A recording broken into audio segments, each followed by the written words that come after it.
नमस्कार दोस्तों, आज की वीडियो में हम आईलेट 2027 के बारे में जानेंगे। आईलेट मतलब all India law entrance test, जो कि कंडक्ट कराया जाता है नेशनल लॉ यूनिवर्सिटी दिल्ली के द्वारा। इसका फॉर्म अभी भरा जा रहा है, जो कि 7 अगस्त 2026 से स्टार्ट हुआ था और 10 नवंबर 2026 तक भरा जाएगा। जब आप फॉर्म भर देंगे तो आपका एडमिट कार्ड 30 नवंबर 2026 को इशू हो जाएगा और उसके बाद फिर आप 13 दिसंबर 2026 को पेपर दे सकेंगे। तो दोस्तों, NLU दिल्ली के अलावा जितने भी नेशनल लॉ यूनिवर्सिटीज़ हैं, उनका टेस्ट कंसोर्टियम ऑफ NLUs के द्वारा कंडक्ट कराया जाता है, जिसको हम क्लैट भी कहते हैं। और क्लैट का टेस्ट देने के बाद आप बाकी के NLUs में एडमिशन ले सकते हैं। बट अगर आप NLU दिल्ली में एडमिशन लेना चाहते हैं, चाहे वो LLB का कोर्स हो, LLM का कोर्स हो या फिर PhD का कोर्स हो, तो आपको आईलेट 2027 देना ज़रूरी है। दोस्तों, अब हम जानते हैं नेशनल लॉ यूनिवर्सिटी दिल्ली के बारे में और उसके द्वारा जो आईलेट पेपर कंडक्ट कराया जाता है। इससे रिलेटेड और भी चीज़ें जैसे कि eligibility, syllabus and fee structure and other general informations. तो सबसे पहले हमें NLUdelhi.ac.in NLU दिल्ली की वेबसाइट पे विज़िट करना है और उसके बाद हम एडमिशन सेक्शन में जाएंगे।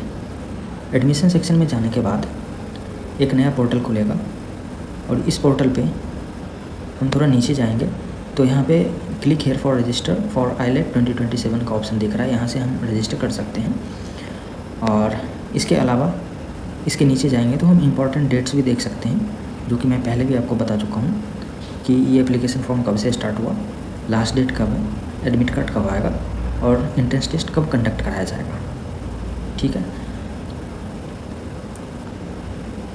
अभी फ़िलहाल हम इस टेस्ट से रिलेटेड LLB कोर्सेज से रिलेटेड जो एंट्रेंस टेस्ट कंडक्ट कराया जाएगा, उसकी एलिजिबिलिटी क्या होगी, उसका सिलेबस क्या होगा, उसका फ़ी स्ट्रक्चर क्या होगा और कोई अदर इन्फॉर्मेशन होगा तो वो हम आपको भी बताएंगे। तो सबसे पहले हम एलिजिबिलिटी की बात कर लें तो आप देख सकते हो आपका 10+2 पास होना इसमें बहुत अनिवार्य है। और जब आप 10+2 पास हो तो इसमें आपका जो मार्क्स है वो मिनिमम कितना होना चाहिए वो यहाँ पे लिखा हुआ है। अगर आप जनरल कैटेगरी से बिलोंग करते हो तो जनरल कैटेगरी के जो कैंडिडेट हैं उसको मिनिमम 45% टोटल मार्क्स होने चाहिए। OBC कैटेगरी के लिए 42% मिनिमम होना चाहिए और SC, ST और PWD कैंडिडेट्स के लिए 40% मिनिमम मार्क्स होना चाहिए। और आप 10+2 किसी भी स्ट्रीम से हो सकते हो, विदर साइंस, आर्ट्स और कॉमर्स। और इसमें एक चीज़ और गौर करने वाली बात यह है कि आईलेट एग्ज़ाम जो है ये कंडक्ट कराया जाता है फॉर इंडियन सिटीजन्स, लेकिन इसका एप्लीकेशन फॉर्म जो होता है वो इंडियन सिटीजन्स के साथ साथ फॉरेन नेशनल्स और OCI एंड PIO कैंडिडेट्स भी भर सकते हैं। OCI का मतलब होता है ओवरसीज इंडियंस एंड PIO का मतलब होता है पर्सन ऑफ इंडियन ओरिजिन। ठीक है। तो ये रहा हमारा एलिजिबिलिटी क्राइटेरिया। इसके बाद हम देखते हैं कि हमारा सीट मैट्रिक्स क्या होगा। तो ये हमारा सीट मैट्रिक्स है। इसमें हम रिजर्वेशन भी देख सकते हैं कि किस कैटेगरी के कैंडिडेट्स को कितना सीट रिजर्वेशन में मिल रहा है और उसमें हम ये भी देख सकते हैं कि वर्टिकल रिजर्वेशन कितना है और हॉरिजॉन्टल रिजर्वेशन कितना है। तो टोटल सीट आप देख पा रहे होंगे 120 है, इसमें से इंडियन सिटीजन्स के लिए 110 है टोटल और बाकी 10 जो है फॉरेन नेशनल्स और OCI PIO कैंडिडेट्स के लिए है 5 सीट्स ईच। तो जो ऊपर के 110 सीट्स जो इंडियन सिटीजन्स के लिए है उसका डिस्ट्रीब्यूशन कैसे कैसे है वो भी आप देख सकते हैं। 110 सीट्स में 50 सीट्स जनरल कैटेगरी कैंडिडेट्स के लिए है, 24 OBC NCL कैटेगरी के लिए है, 17 SC कैटेगरी के लिए है, 8 सीट्स शेड्यूल ट्राइब कैटेगरी के लिए है और 11 सीट्स EWS कैटेगरी कैंडिडेट्स के लिए है। और इन कैटेगरीज़ में हॉरिजॉन्टल रिजर्वेशन भी है। Horizontal reservation means reservation with in reservation.